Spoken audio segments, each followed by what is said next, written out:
Dr. Ariane from the Movement Paradigm. Today I wanted to talk about one of my favorite topics, which is Dr. Stephen Porges' Polyvagal Theory. Essentially, I want to be able to help you map your own nervous system, be in control of your nervous system and what happens to you in your life, recognizing when you are in a freeze state or a fight or flight state or a state of social engagement where you can be mindful, joyful, present, and grounded.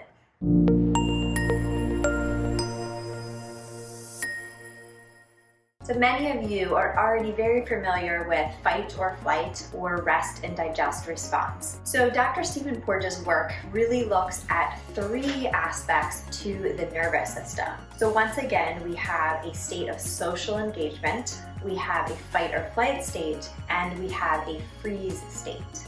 Let's talk some quick anatomy first. So of course we're referring to the vagus nerve once again. The vagus nerve is one of the longest wandering nerves in the body. It innervates muscles of the face, the throat, the heart, the digestive system, and it is essentially 80% of our parasympathetic nervous system. Now, with our vagus nerve, we actually have a ventral vagal nerve and we have a dorsal vagal nerve. Our dorsal vagal nerve, so think the back of the body, you can think of it that way, and ventral think front, is actually our most primitive pattern, and that coincides with a freeze state where our ventral vagal nerve or ventral vagal state correlates with the state of social engagement. Now, this amazing vagus nerve is constantly conveying information back to our brain. So for example, when we take a deep breath, we are stimulating the vagus nerve. We are actually causing the vagus nerve to release a neurotransmitter called acetylcholine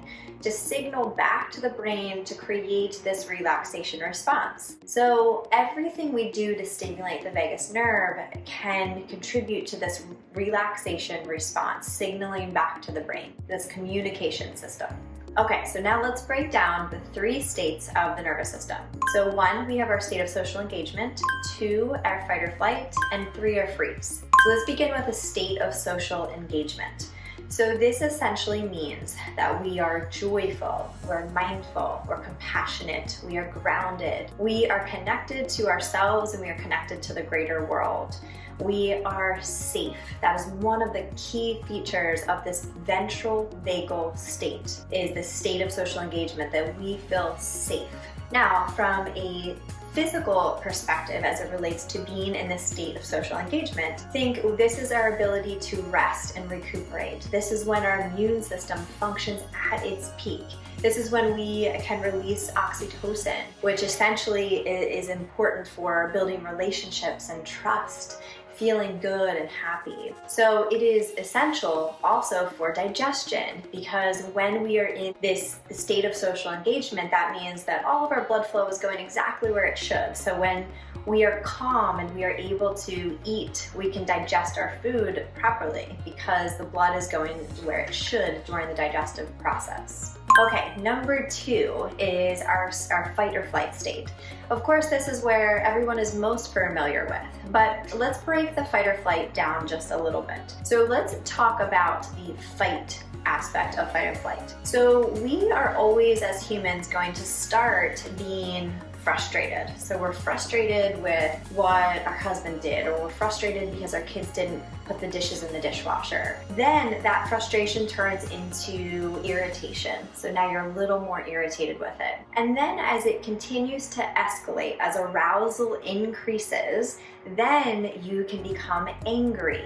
And because you never really managed that frustration or irritation. So now you can become angry, and in some cases it can even turn into rage. Because on the anger continuum, anger always starts with frustration. So it's really important to recognize that in that fight or flight state. Now let's talk about the flight aspect. So we are going to start with being worried or concerned. And then that worry or concern can escalate, of course, and then you can become more fearful. Then that can turn into anxiety. And then that anxiety can turn into panic. So it begins to escalate once again if it's not managed. Now in this fight or flight state, think of this as our survival mode. So we just want to tap in and tap out of that because we don't want to be in survival mode all of the time. Think we're running from a tiger.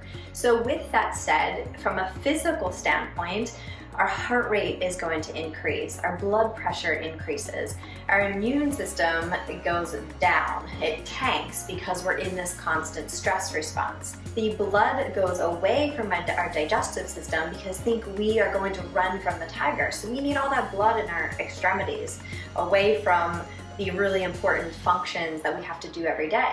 So now our digestion is impaired as well. Number 3 is the freeze state. So this is essentially where we are overwhelmed. So this can be where we feel shut down, we feel disassociated with ourselves, with other people, we feel trapped, we feel shut down, we feel hopeless, helpless. And this is also actually the stage where we can become suicidal. So this state is really, like I said, our overwhelmed, shut down state. So this freeze state is otherwise known as our emergency state.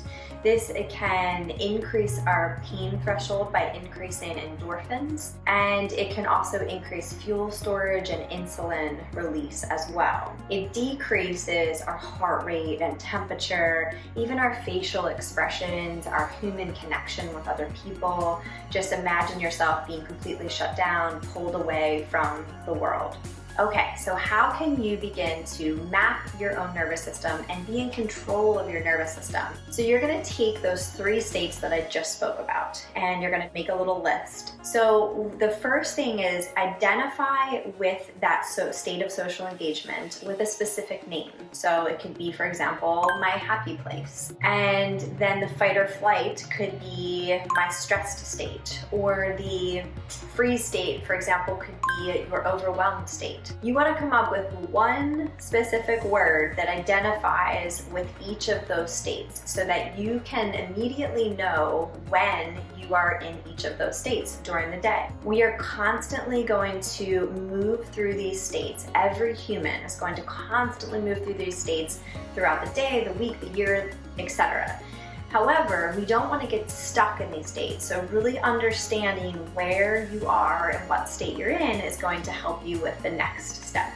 Now for the fun part. After you've identified a word to describe each of those states for you, now we're going to look at the glimmers and triggers for each of those states. So let's start with specifically the fight or flight state. So what I'd like you to do after this video is to be able to write down all of the triggers that cause you to be in this fight or flight state. So it could be that your husband doesn't make the bed, your son doesn't do his homework. So it could be all of these little triggers that are signaling to you that you're in this frustrated or perhaps a fight, a flight, so worried, concerned state. So after you've come up with numerous triggers, fill the list as much as you can, then move on to the freeze state. And the same idea. Identify with each of this freeze state, what are the triggers that cause you to be in that state? Okay, so then the most important one is your state of social engagement, your happy place. What are the glimmers? What are the positive things that bring you to this state of social engagement? For example, going for a walk, petting a dog, journaling, reading, breathing, yoga, movement. Whatever it is for you, but once again, fill that list as much as you possibly can so that you can see all of the glimmers that you can use to bring you out of that state of fight or flight or out of that state of freeze to the state of social engagement and safety. After you've identified a specific word that you're going to use for each state of the nervous system, you have come up with glimmers and triggers for each of your 3 categories. Then you can really begin to use this strategy day in and day out to help you be in control of what's happening to you, to have you really take charge of your life, take ownership of your own nervous system, and be able to identify with what are the things that you need. That could be counseling, that could be additional help outside of what you can do. But it could be things like reading and breathing and movement that can really shift your perspective and shift your life. I hope this was helpful for you. This is one of my favorite things to do with patients and clients. If you have any questions or comments, please make sure to hit that like button, leave a comment about how this may have impacted your life. It's definitely impacted mine and so many of the people that I work with. So if this was helpful, share it with your friends and family, share it with someone who needs it, and please make sure to subscribe to our YouTube channel, The Movement Paradigm, for weekly tips on mindset, nutrition, and movement. Until next time.